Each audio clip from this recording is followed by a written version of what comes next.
Tonight on Bridge City News, a few provincial ministers were in Lethbridge today to unveil a new $11 million supportive housing announcement. Canada's Foreign Affairs Minister says he's reached out to China about help in repatriating around 160 Canadians. And even though there's a chance of contracting the coronavirus, a Saskatchewan teacher in China says he is not coming home just yet. Your nation, your province, your southern Alberta. From the heart of Lethbridge, it's Bridge City News with Hal Robbins. Good evening. Thanks so much for joining us. The World Health Organization declared the coronavirus outbreak a global health emergency.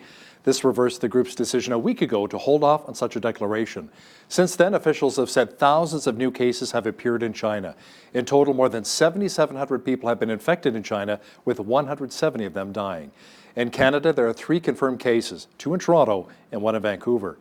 Our country's chief public health officer says it may be at least a year before a vaccine is developed to protect people from the coronavirus.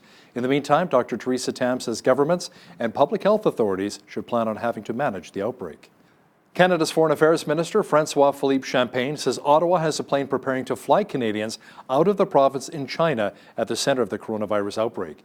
He says next steps is to secure cooperation from China to assist the Canadians who have requested help. Health Minister Patty Hajdu says the government will decide what will happen with the Canadians who leave China so as to prevent any spread of the virus. We now have 160 Canadians which have been asking Canada for consular assistance in China.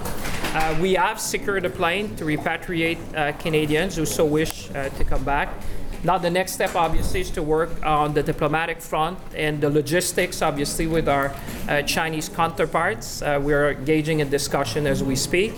And I also want to advise Canadians that we have changed our travel advisory to advise Canadians to avoid non-essential travel to China. So with respect to the cost, I would say we've not spent much time on that yet. The focus now is offering the consular assistance to every Canadian who needs that. We'll get back to you with the details. And I would add that I think, listen, Canadians expect us to protect their safety and their health. And, I agree with my colleague. This is premature to talk about what budget line this is going to come from, but I'm pleased to live and represent a country that believes that we need to take every action to protect the health of Canadians in the face of a global situation like this. Airline passengers continue to arrive at U.S. airports from Chinese cities. Many carriers have since suspended service to and from China as authorities there work to contain the spread of the deadly virus outbreak. I just came back in Shanghai, and in my family, everyone is wearing the mask if they want to go outside. And so most of the time I just spend the time with my family at home. Everyone is wearing the mask. So in case they, of the very low probability they get infected. But you don't know, maybe until 14 days, right? Dorian Burt is a math teacher from Rosetown, Saskatchewan. He's currently working at an international school in Guangzhou, China. Dorian, I know it's late there where you are, and I really appreciate your time. How have you personally been dealing with the coronavirus outbreak? Well, I've been trying to follow the rules the government's put in place, which is stay as private as possible, stay home as much as possible, avoid all of the what would normally be very public spaces, and just try to avoid any possible sources of contact with people that might be sick. Do you know anyone who's been affected by the disease, maybe friends or coworkers? Not personally, but I do know there have been a couple people in my local area that have been diagnosed with it. What has the Chinese government told you so far about the coronavirus? Well, it's certainly a lot different than when SARS was a big issue because there's no way to contain information anymore. There's so many people on social media in China that are spreading information that the government's been required more or less to be as open as possible about what's happening. So we've got various WeChat groups, the Facebook posts, the news reports from all of the Western media. We know pretty well what's going on. Are you concerned about your own safety? People think I should be, but I'm actually not. I look at the numbers. I teach math. I like statistics. I look at the numbers, and right now, the infection rate and mortality rate is lower than what Canada sees every year during flu season. So it's just a matter of be sensible, wash your hands, that kind of thing. And the likelihood of actually getting sick is really low. Do you have any plans of coming back to Canada anytime soon? No, I'm not panicking at all. Like, I'm not worried. I will be here for as long as I'm here. Dorian Burt is a Canadian teacher working in China. Thanks so much for your time today. Well, thank you so much. Politicians in Toronto say they do not want to see a repeat of 2003 when Chinese Canadians were discriminated against following the SARS outbreak. They say racist attitudes are increasing once again thanks to the coronavirus. Toronto is home to 300,000 residents of visible Chinese descent. They are our friends, our neighbors, our colleagues, and our family members. During critical moments when there is fear, we must not succumb to misinformation. We must not succumb to racism, nor must we succumb to attempts to place blame. Our city learned a tremendous amount 17 years ago from the experience with SARS, and that resulted in an improved and strengthened public health system. We can't let fear or ignorance triumph over our values of community, understanding, respect, and rejection of discrimination or stigmatization. I think it's important for all of us to recognize that in times of fear and uncertainty, people are going to look for blame. It is a natural human reaction.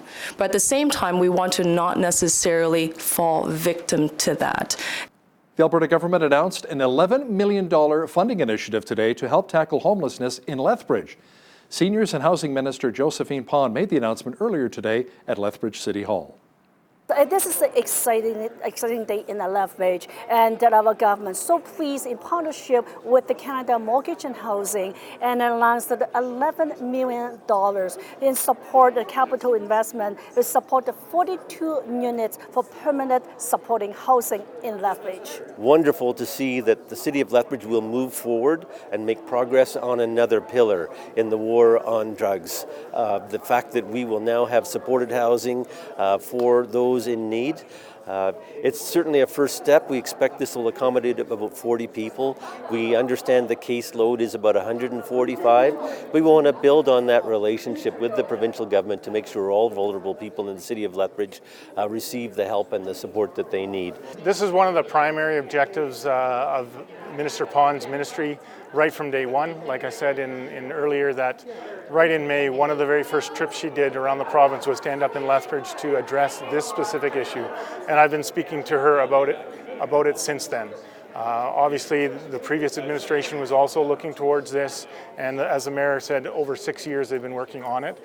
So multiple administrations, lots of people, but this kind of work, it takes that. You got to keep putting your shoulder to it and moving it forward. So it feels like a breakthrough to get to this stage, for sure. Police in Brooks were called out to a Mac store yesterday after receiving a report of a man who had been stabbed and another man who had a head injury. RCMP say it was a family dispute. Both males have been released from hospital. 30-year-old Charles Pantherbone of Brooks faces various charges, including aggravated assault and possession of a weapon for a dangerous purpose. A bail hearing is set for February the 12th. A group of local bikers has been awarded a $1,000 grant. Bikers Building Bridges received the money from Walmart in partnership with the group's Stand Strong mentorship program. Bikers Building Bridges President Chris Plum says the grant will help kids in our community in a wide variety of ways. That allowed us to take 5 kids through this program. Originally it was supposed to be 10 weeks, but Canadian Mixed Martial Arts has upped that to 15 weeks for us. The goal of it is to just take some kids that are having troubles and maybe dealing with bullies or their self-esteem, and take them out there. They'll learn jiu-jitsu, they'll learn some kickboxing, and just kind of build their self-respect and their self-esteem. Plum says they hope to offer more self-defense courses down the road depending on future funding. The Old Man Watershed Council has made the Old Man River a priority through education and restoration. An education program manager for the council stopped by SACPA earlier today to discuss the importance of not only protecting our drinking water with the Old Man River, but also the 4,300 trees. We've been working for the last 4 years or so on engaging backcountry users in helping to care for the watershed and the headwaters, which is where our water comes from. So we've been out talking to people face to face. We've talked to over 5,600 people over the last couple of years. We've done in-person surveys. We've engaged them in volunteer restoration events where we go and plant willows along stream banks to help protect the water that we're all relying on here in the watershed. The LCI Arts Academy has a special event beginning February 6th at the Yates Theatre. It's a dance show called Choros.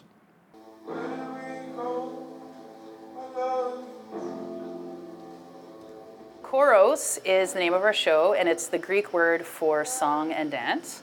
And the word chorus and choir derived from the Greek word choros. So this year we have incorporated the beautiful sounds of the LCI jazz choir into our show. So that's why we're choros. We're the mixture of song and dance. I'm just excited about how every year we just step it up. Last year it was such a great show, and this year we're just stepping it up even more. So I'm just really excited to, get out there and just perform. It's been a lot of hard work. We've had tons of rehearsals like during school and outside of school, and a lot of us have made a lot of sacrifices to commit to it and put in the time. But we're all excited because we know it's going to pay off, and it's going to be really awesome.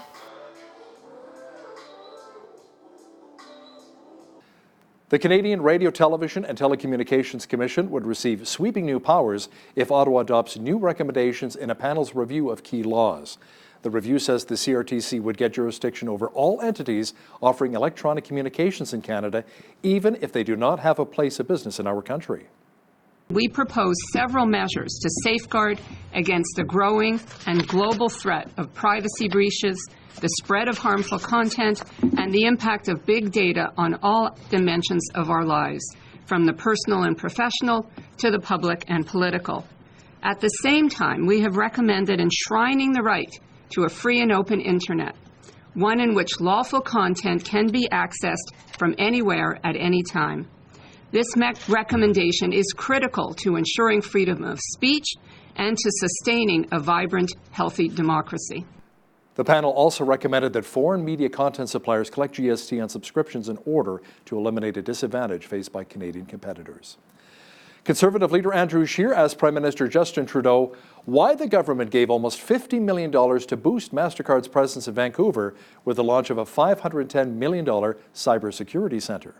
MasterCard is a credit card company that makes money off of people who can't afford to pay their full balances. Why did the Prime Minister think that they needed a handout? The Right Honourable Prime Minister. Mr. Speaker, we continue to invest in things that are going to create jobs for Canadians and support hard-working families right across the country. We recognize that investing in different sectors of the economy allows us to move forward in a positive way for Canadians.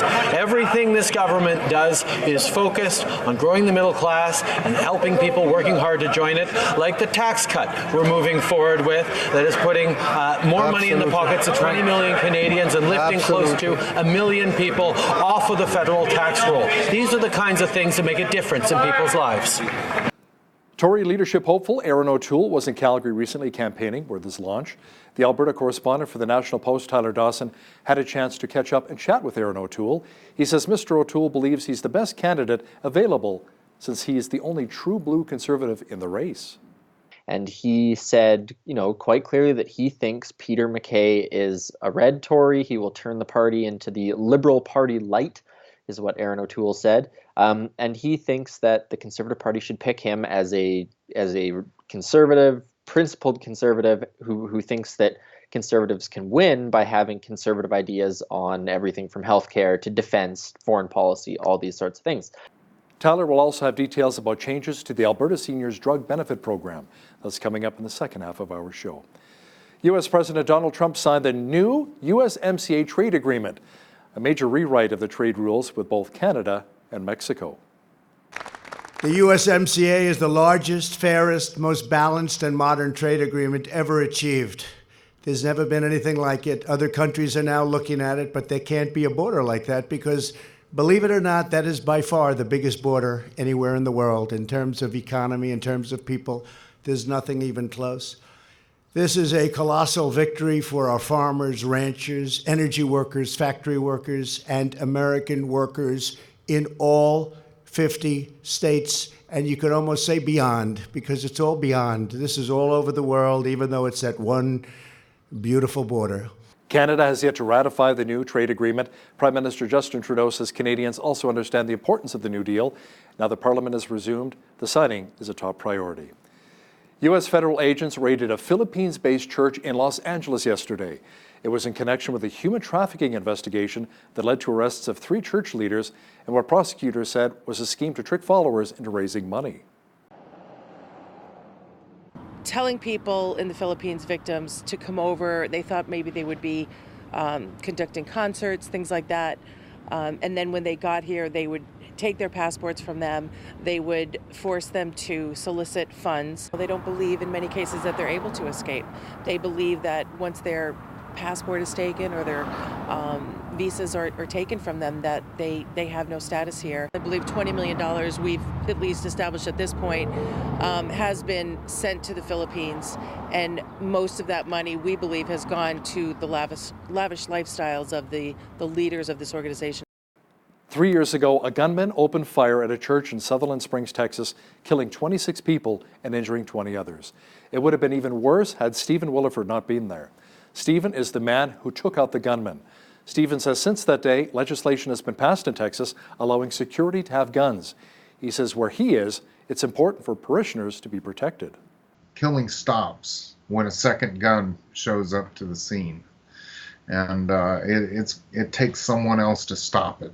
Whether it's a police officer, whether it's somebody like Jack that's on the scene. And the police were 5 to 7 minutes behind me. And my community didn't have 5 to 7 minutes to wait. Catch the full interview with Mr. Williford discussing in detail why he feels churches and schools in the U.S. need better protection for the most vulnerable. That's coming up after business news. Canadian soccer captain Christine Sinclair has become the world's all-time leading goal scorer.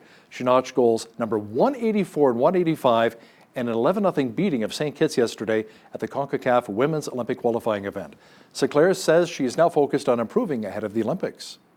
I definitely feel a relief, just especially with the tournament that we're in right now. There's some big things to focus on, and it's just nice to get it out of the way in the opening game. So now that we can focus on getting better, improving, and qualifying for the Olympics.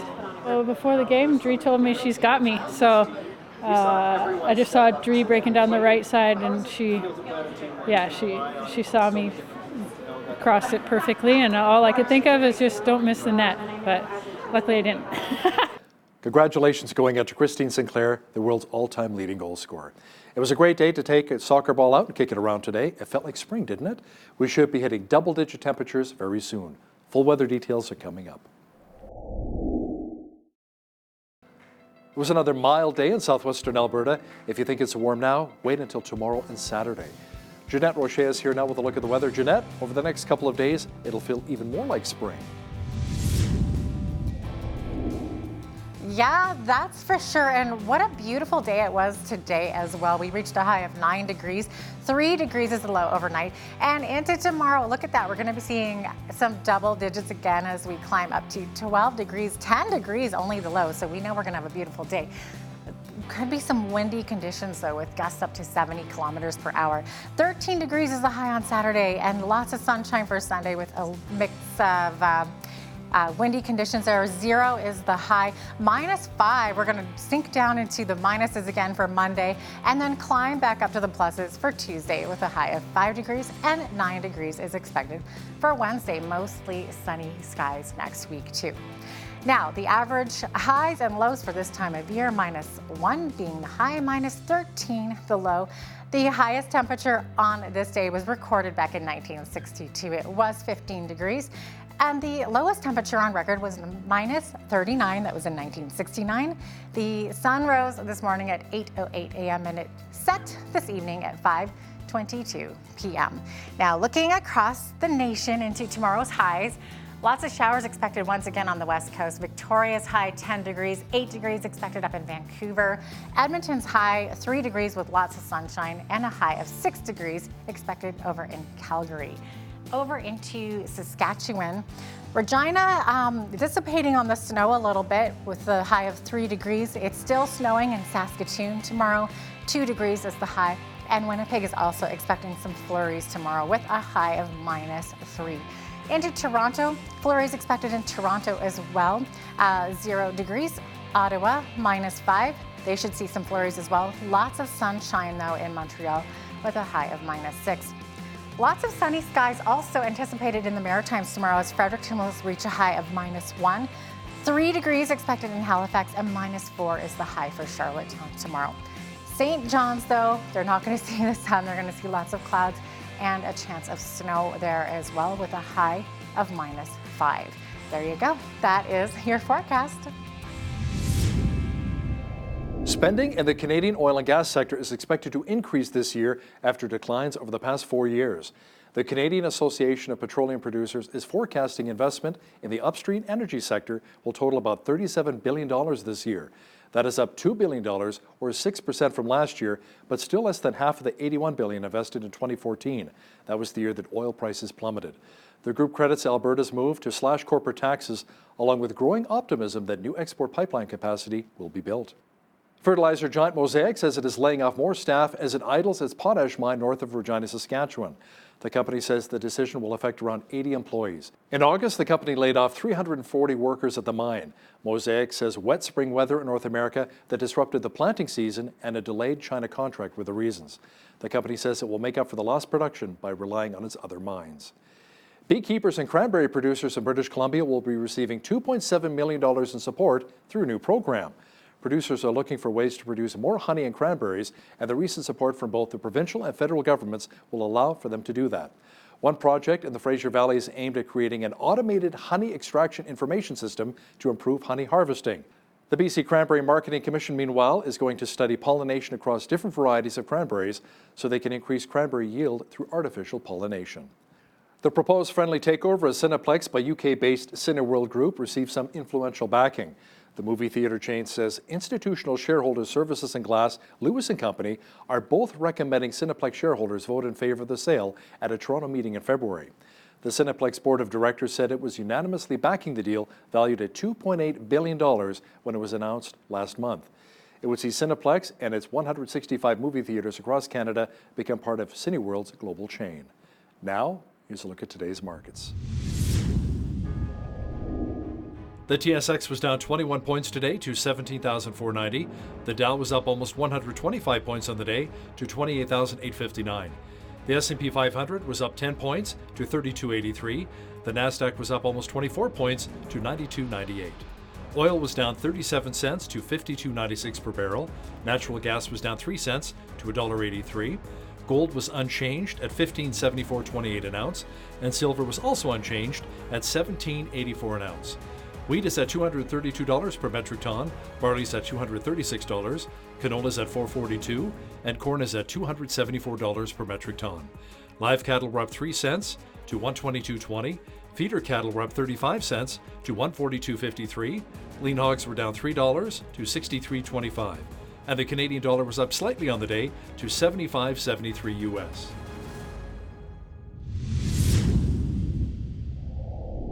Recapping one of our top stories this hour, the UCP government announced a new $11 million capital investment to support people at risk of homelessness in Lethbridge. Minister of Seniors and Housing Josephine Pond made the announcement earlier today at Lethbridge City Hall. There are some changes coming to the Alberta Seniors Drug Benefit Program. Our legislative reporter Tyler Dawson has the details next. But first, here's a look what's happening in and around your community. Here's your Bridge City News community calendar. Night to Shine is an event sponsored by the Tim Tebow Foundation and hosted by My Victory Lethbridge on Friday, February 7th. Night to Shine is an unforgettable prom night experience for people with special needs, ages 14 and older. This complimentary event begins on a red carpet with guests receiving the royal treatment, including hair and makeup stations, limousine rides, a catered dinner, and much more. For details and to register, visit myvictory.ca. And if you'd like to volunteer, email Carol at myvictory.ca. Celebrate Family Day at the Galt Museum and Archives for their second annual free pancake brunch. Taking place on February 17th beginning at 10 a.m., come and enjoy delicious pancakes, music, crafts, and games. And while you're there, check out the exhibits and complete a special treasure hunt. Admission is free. For more information, visit galtmuseum.com/events. The Lethbridge Association of the Blind provides numerous activities for the blind and visually impaired in the Lethbridge area. These events include dinners with entertainment, theatrical performances, local museum tours, bowling, and much more. For more information or to volunteer, call 403-942-1677 or email brownwj@shaw.ca. And that's your Bridge City News Community Calendar. The federal Conservative Party leadership is coming up June 27th. The top three contenders so far, Peter MacKay, Marilyn Gladu, and Aaron O'Toole. Now, Mr. O'Toole launched his campaign in Calgary recently. To talk more about it is our political reporter and Alberta correspondent with the National Post, Tyler Dawson. Tyler, Aaron O'Toole is casting himself as the true blue candidate. He wanted to launch in the heart of the Conservative movement in my hometown of Calgary, and apparently his French is a little better than Peter MacKay's. Yeah, so to take those in order, yes, he is certainly painting himself as the true blue candidate. I spoke to him on Monday and was at an event of his Monday night, and he said, quite clearly that he thinks Peter MacKay is a red Tory. He will turn the party into the Liberal Party light, is what Aaron O'Toole said. And he thinks that the Conservative Party should pick him as a conservative, principled conservative who thinks that Conservatives can win by having conservative ideas on everything from healthcare to defense, foreign policy, all these sorts of things. So yes, that is how he is casting this campaign, or casting his candidacy, I should say. And yes, on Monday night in Calgary, he was at the Ranchman's Club, which exclusive, luxurious kind of place. They don't normally let someone like me in there, but I put on a tie and down I went. And he gave about a 10-minute speech, sort of, you get the sort of the feel for the shape of what his talking points are going to be about his campaign. And he answered a bunch of questions from the audience, and I thought comported himself quite well in response to those questions. And lastly, the French. So he does say he's bilingual. He said on Monday that he speaks like a soldier, not a diplomat. So he does have quite a strong accent, English accent, Anglophone accent, but apparently is pretty good on his feet in French. And now, of course, Peter MacKay's French abilities have been something of a controversy this week. There were some headlines in Quebec newspapers sort of taking issue with his abilities there. So that's Aaron O'Toole insofar as we know about him. But I'm thinking the Conservatives would go more after the star candidate, former Harper cabinet minister MacKay. I mean, he was Justice Minister, Foreign Affairs Minister. I think he was Finance Minister, like a jack of all trades, right? So wouldn't they go after a bigger star candidate? Or maybe that's the old school way of thinking. People are thinking, you know what, we had the Harper years, it's time to move on. Yeah, it's a good question. And I think it's an interesting moment for them to be confronting this question, because the way I see the last 5 years of the Conservative Party is they did sort of fail to reinvent themselves after Stephen Harper left. I mean, Aaron O'Toole spoke a lot about the Stephen Harper years. There's this real nostalgia for Stephen Harper. And you saw it in Andrew Scheer's campaign platform with many ideas from the Harper years. You had tax credits and things like that. So, I think that's a great question. Is Peter MacKay, who was a Harper guy, is he reinventing the party in some ways? Does he have the charisma to take on Justin Trudeau? Or do you have a guy like Aaron O'Toole, who's also been around for a long time, but is maybe a little more like Andrew Scheer in the sense that he's not as flashy of a candidate? I'm not sure what the right answer is to that question, but I think that's probably going to be part of what this party is grappling with. And Aaron O'Toole said, this is about the future identity of the Conservative Party. That's what this race is about. And I think that's probably true, because I don't know if the party successfully remade themselves after Stephen Harper retired. Well, we'll see how it all shakes down. Tyler, you said this was kind of a rough week for our province's Justice Minister, Doug Schweitzer. The Elections Commissioner is reviewing a donation he received from Steve Allen. Now, that's the guy heading the inquiry into foreign funding. He also campaigned for Schweitzer during the UCP leadership. Yeah, as you say, there have been a couple controversies that have involved Doug Schweitzer and Steve Allen. So Steve Allen had campaigned for Schweitzer, and then Schweitzer sort of turned around and appointed him to head this commission, which there, some eyebrows were raised there, but it was sort of explained away. Forensic accountant, knows his business, what have you. And then Steve Allen went and sole sourced a contract to Denton's, which was the law firm that Schweitzer worked at, and I believe the law firm that a relation of Steve Allen's worked for. Now, this week, what we've seen is there was an event that was held back in sort of the early days when Schweitzer decided he was going to get into politics.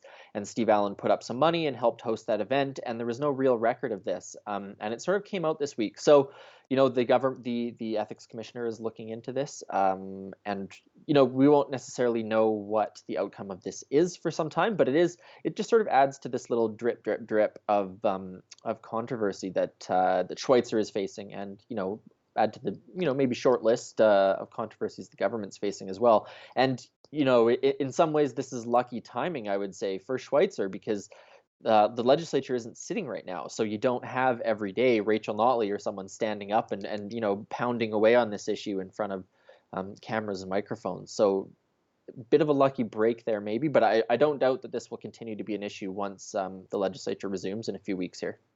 Some changes are coming to the Alberta Seniors Drug Benefit Program on March 1st, and people are receiving their letters in the mail.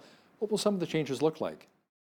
Yeah, so thankfully the changes aren't super significant. What we are going to see is that if you are under 65 years of age, you will be taken off this seniors drug plan. The idea being that a seniors drug plan is for seniors. If you're not 65, you're not a senior. But what this doesn't do is suddenly leave people wholly in the lurch without a drug program. The sole sort of change that people are going to notice is that there is a monthly premium that is paid to go into an alternative plan. And it's about $65 a month, something to that effect. And other drugs, chemotherapy drugs, things like that, those are still covered under other government programs. So there was a little bit of sort of erroneous controversy this week that suggested there were going to be, really significant drugs that suddenly were without coverage. That doesn't seem to be the case, but it will be a little bit of change and perhaps a little bit of paperwork for Albertans. And it comes alongside some other changes that we're seeing with payments for the AISH program, which is for people with severe disabilities in the province. So just it's some of these sort of administrative changes that were in the platform but are now sort of coming out, and some people being caught unawares, some people not. It's just sort of part of the UCP's proposed agenda, legislated agenda that's just now they're coming into force, and people are going to have to sort of deal with those things as they come along. The province has come out with new curriculum details. How is it looking so far? Well, it was quite an interesting press conference on Wednesday. So basically there was this big look at the NDP program, and so what we have now is sort of a little roadmap, 20-odd recommendations for moving forward, a ministerial note on this. And so what's going to happen for the next few weeks, I think until February 24th, is Albertans can go online, take a survey, and give their feedback on the curriculum. Now, on Wednesday, the details were pretty vague, to be honest. Reporters were asking Adriana LaGrange, the education minister, for specifics on some of this stuff. And then she said, "You're putting the cart before the horse. We don't know. The process is ongoing." The really interesting thing about it at this point is they actually said some nice things about the NDP curriculum. And so the NDP came out with sort of a triumphant press release on Wednesday afternoon saying UCP endorses NDP education curriculum, which is, a bit of grandstanding, but it was a little bit odd in that sense. So the focus of this curriculum is going to be on literacy and numeracy, getting away from things like discovery learning that conservatives in the province have been sort of upset about for a considerable amount of time. And there's a whole pile of other little things in these recommendations that are, I think, going to be explored in the coming days.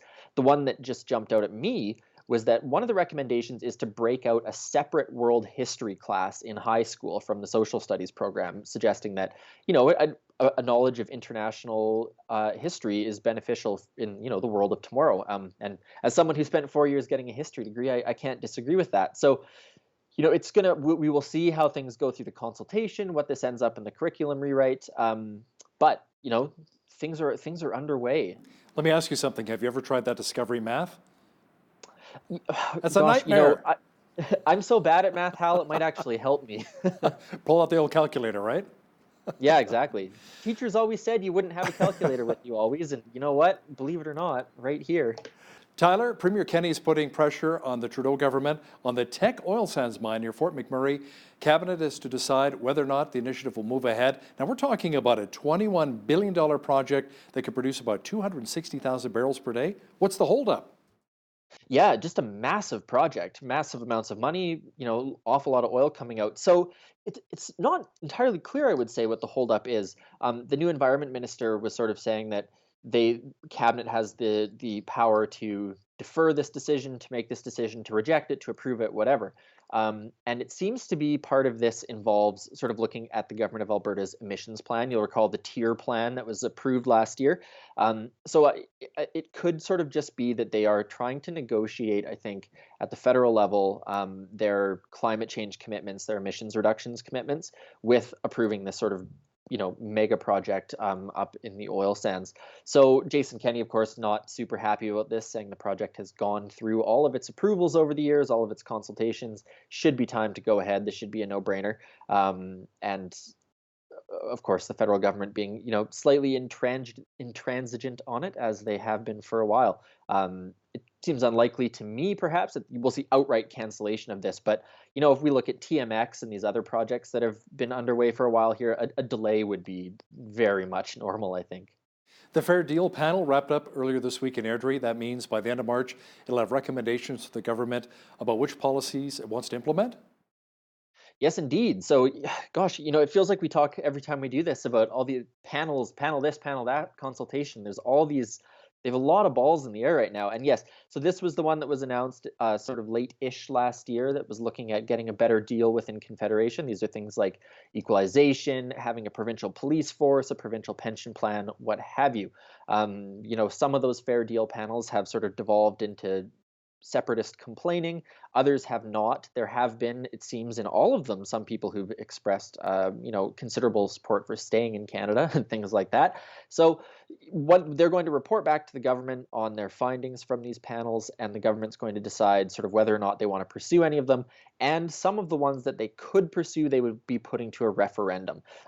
So the big one there probably is the Alberta pension plan. If we decide to withdraw from if the government thinks we should withdraw from the CPP and create our new pension plan, that will go to a referendum. So Albertans will be able to make a decision on that. So the consultations are wrapping up. The report is coming. Certainly, this saga is nowhere near finished. And to take it back to what I was talking about at the beginning with Aaron O'Toole, who said that he chatted with Jason Kenney about some of this stuff. And one of the people in the audience actually said, well, Aaron, you chatted with Jason Kenney, and he's doing all these things to sort of push back against the federal government. How do you navigate that? How would you navigate that as a conservative leader? And he basically said, well, there's a lot of legitimate grievances, but in his view, they're mostly the fault of the Trudeau Liberals. So you get rid of the Liberals, you maybe sort of get rid of some of these problems and, eliminate the need to do anything too drastic. So, I think that, as we talked about before the election, this is the other issue at hand, which is how long is the Trudeau government going to be around? And will the province want to push forward quickly on any of these things if there's a possible change in government in a few years?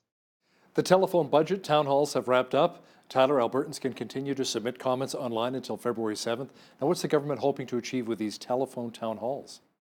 Yeah, so they just want to know what Albertans' priorities are for the budget. So obviously we had a budget sort of last year that was not a full budget. And so we are going to be getting a budget sooner or later. And the government, with its passion for consultation, wants to know what Albertans think their priorities ought to be and what they would like to see. So that's almost all there is to it. And I guess part of what we'll have to see from those consultations is to what extent either the NDP is able to mobilize opposition, or that it'll be a good way to sort of take the temperature on how Albertans are feeling about some of the cutbacks and belt tightening that the UCP is proposing. Angus Reid has some TMX polling out this week. There's actually some opposition to the pipeline growing, even though progress is finally being made on construction. Is the opposition coming from Alberta? No, it isn't. In fact, the people in favor of the pipeline that support is sort of solidifying across the prairies. So we're seeing more of that in Saskatchewan and Manitoba and Alberta. Where we are seeing an increase in opposition is in Ontario, Quebec, and British Columbia, which I wouldn't say is totally surprising. So what we're seeing is about 55% support for the project, so a slim majority. We are seeing an increase in opposition of about 11%. And just casting around in my mind for the last number. Oh yes, and then we've got about an even split, sort of mid-30s on an even split on how the Trudeau government is handling the energy file and pipeline access. So kind of interesting that, just as we're seeing, as you said, this progress, we're now seeing a little bit of opposition to it. This is obviously going to be a political issue, I think, that exists for a long time. I have a lot of family in the oil and gas industry and the energy sector. Finally, happy to see shovels in the ground. Mm-hmm. Absolutely.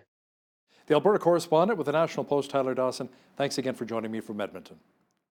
Thanks so much, Hal.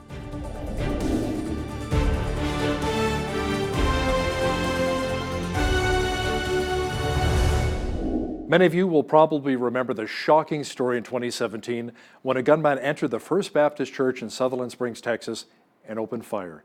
26 people lost their lives that day, and another 20 were injured. However, a nearby neighbor, who later became known as the good guy with a gun, grabbed his gun and ran from his house toward the church, shooting the killer. That guy is our guest today. Stephen Williford, thanks for joining me from Texas. Thank you very much for having me. Stephen, can you just describe in your own words what exactly happened that day? Well, I was home relaxing, and I didn't go to church that morning because the next day I was going to start my on-call at the hospital, where I'd have to carry a pager and I could be called in at any time of the night or day and go take care of emergencies. And so I was trying to relax, and my daughter informed me that there was shooting going on.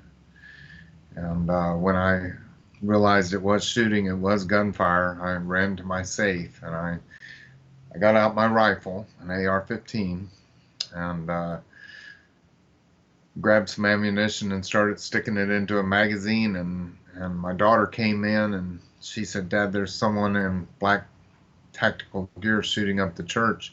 She had run outside, got in her car, and drove up the block and saw him entering into the church, shooting through the doors. And I asked her, "Did you call 911? And she said, "I did. They're aware of it." And it scared me more at that moment that the police were coming, because they were coming to a mass shooting, and I'm running over with a rifle in my hands. They're going to think I'm the shooter. But my community couldn't wait for the police to come. Now, were you scared for your own life as this was all unfolding? Yeah, no, I wasn't scared at all. I was just terrified. Yeah, I can imagine. Did you think about turning back and just maybe leaving it for the police to deal with? No. I knew too many people and cared too deeply for the people that were there, and I knew they needed help. It was innocents in there, and nobody could defend themselves. And so someone had to be there to stop it. Did you have any training in firearms or law enforcement to prepare you for what happened? I didn't have any police department or any military in my past, but I was a competitive shooter, pistol competitive, and some rifle competition and stuff, and just a gun enthusiast, and I shoot all the time, It's like golfing for me. It's my hobby, it's my release. So I did do some training with a police officer that was on my shooting team, and he was a former Army Ranger, and he was a San Antonio police officer. And we trained together so we could compete together, make our team better. And church shootings are in the news once again, with a recent case in December of a man shooting and killing 2 parishioners at a Texas church before being gunned down by another church member who was packing. What are your thoughts on the actions of Jack Wilson and the response of the church security team? I think that Jack Wilson is an excellent example of what has to happen. Jack and his team came together a month after Sutherland Springs. They saw what happened in Sutherland Springs and they started training together. And armed civilians, You know, these shootings stop, killing stops when a second gun shows up to the scene. And it takes someone else to stop it. Whether it's a police officer, whether it's somebody like Jack that's on the scene. And the police were 5 to 7 minutes behind me. And my community didn't have 5 to 7 minutes to wait. And Jack, he solved the issue in less than 6 seconds. They started training a month after Sutherland Springs, and Jack told me himself, I've had the opportunity to meet him, and he told me himself, they set up their team direct response to what happened in Sutherland Springs. It's interesting that your case of intervening with a firearm spurred a brand new Texas law that took effect in September that made it legal for people to have guns in churches. Who would have ever thought we'd reach that point? Now, this change likely saved many lives, but it raises the question, should all churches have armed security teams? What do you think? Absolutely. Every church should have an armed security team. And they should train together, and who better to protect the people that you care about than you. Be responsible, know what you're doing. The police aren't any better than most of us guys that shoot for fun. And you can't have a police officer everywhere. Too many times, and we have some of the best police officers in the world here in Wilson County, but they couldn't be there. And so too many times the police are there to mop up the blood, take evidence, and hopefully arrest someone. Usually the shooting is done before the police ever get on the scene. And again, I have the most respect for the police department you can't even imagine, because they put their lives on the line every day. So, Stephen, how many churches in your own community made security changes since the deadly shootings in 2017? We only have like 3 churches. Sutherland Springs is a town of 600 people. But I'm going to tell you, since then, I have flown around the United States, and I've flown all different states, and I talk to churches and I help them set up safety response teams and teach them how to be more prepared and more ready for what might happen. So that it affects everywhere, and it's got far-reaching implications. A lot of places are doing it now. So how does this really affect church members when they see armed security, Stephen? Does it tend to make people more uncomfortable or maybe a little more secure while they're worshiping? Grandma's sitting up there on the 3rd row. She passes by us and she sees us carrying guns. And I've had plenty of people tell me before that they feel much more safe now that we're watching over. We're the sheepdog. We're watching the sheep. And it gives them the opportunity to worship without fear. And our attitude is, if anyone dies here today, let it be one of us and nobody that's innocent. It's kind of sad if you think about it, that we do live in a society that needs security and guns for places of worship. Any thoughts on why we see so much violence today? I've got the perfect solution for the violence. And what it is we have taken God out of our schools, and we've taken God out, and we turn around and we devalue life, even unborn innocent children. And abortion runs rampant. Over 61 million children have been aborted since abortion came legal in the United States. And now we have states that are saying assisted suicide is okay. You've taken the value of life at the most innocent and at the most vulnerable ends. And why should anybody value life anymore when you do things like that? You can walk away from God. God will allow you to walk away. But you get the consequences of that. He didn't cause this. But if we walk away from him, then his protections and stuff are look in the Bible. When they walk away, when God's people walk away from him, then the nation was given over to their enemies. Yeah, it's true. We walk away from God, he doesn't walk away from us. Stephen, should we have better background checks in place to keep guns out of the hands of those with criminal records or maybe people with mental health issues? We already have background checks. The guy that, and I don't use his name, the guy that shot up Sutherland Springs, he had a felony conviction for killing his son's dog and then fracturing his infant son's skull. He had 2 felony convictions.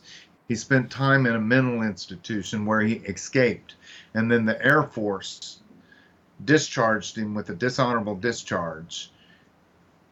And then the Air Force didn't enter any of it into the NICS system, which is a National Instant Background Check. They didn't enter any of that into the system. It's the very government that does the background checks that fail to do its job. What are your thoughts on protecting students, whether they be in universities, colleges, or maybe even high schools or elementary schools? Should teachers be carrying guns, or maybe each school have armed security personnel? Absolutely, on both cases. Have armed security, and I'm not saying make it mandatory for teachers to carry, but if a teacher, I used to shoot competition against a team, 3 out of the 5 men were teachers, and they were really good shots and they were really good with their guns. Those men would be great defending their schools. And I believe they absolutely should. And you know, you can bar a door, and you can tell the kids, if anybody comes through that door, throw books, throw whatever they can at them, and then the teacher has a clear shot. Him or her, they're not dodging books. You know, if a shooter comes into that room, have the kids throw books at them, and then the teacher step up there and take the shooter out. So how do you respond to people who say that stricter gun laws would prevent mass shootings from taking place? I mean, here in Canada, we have many politicians who believe banning handguns altogether will make our cities and towns safer. Okay, look, I don't live by the border of Canada and the United States, but I do Mexico and the United States. And Mexico has way stricter laws than Canada does, and the drug cartels rule. And not long ago, the drug cartels met the Mexican army, and they demanded the release of El Chapo's son. And they outgunned the Mexican army and drove him back, and the Mexican army released El Chapo's son. That's what happens with gun control. When you take guns out of innocent, law-abiding citizens, then the only ones that have them are the criminals. And I talked to Sheriff Louderback, which is down here on the border, and he is part of the border security and Trump's team of everything border security. And Sheriff Louderback said the drug cartels across the border have a $500 billion budget. Now let that soak in for a minute. And let's just say that you do ban guns from the black market. With $500 billion, they could take $1 billion of that and make their own manufacturing plant, manufacture their own guns. They don't need laws. It doesn't make any difference. They can supply as many guns as they want to themselves, and it doesn't matter. So Stephen, let me ask you something. When did you first pick up a gun and shoot a gun? How old were you? I was probably 5 years old. I was raised on a dairy.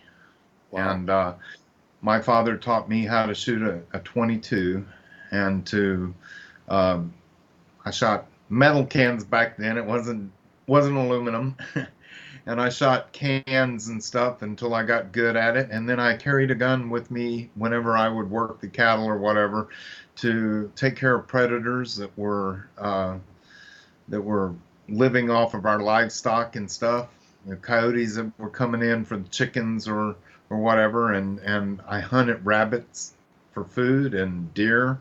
And I learned to shoot at 5 years old, and I really loved shooting. And so when I became an adult, I became an instructor, and I started doing a youth shooting league where all 3 of my children were NRA distinguished experts with a pistol by the time they were 8 years old. Stephen Williford, the good guy with a gun. Thanks a lot for joining me today from Sutherland Springs, Texas. Thank you very much. On behalf of all of us here at BCN, I'm Hal Roberts. God bless, and thanks so much for watching.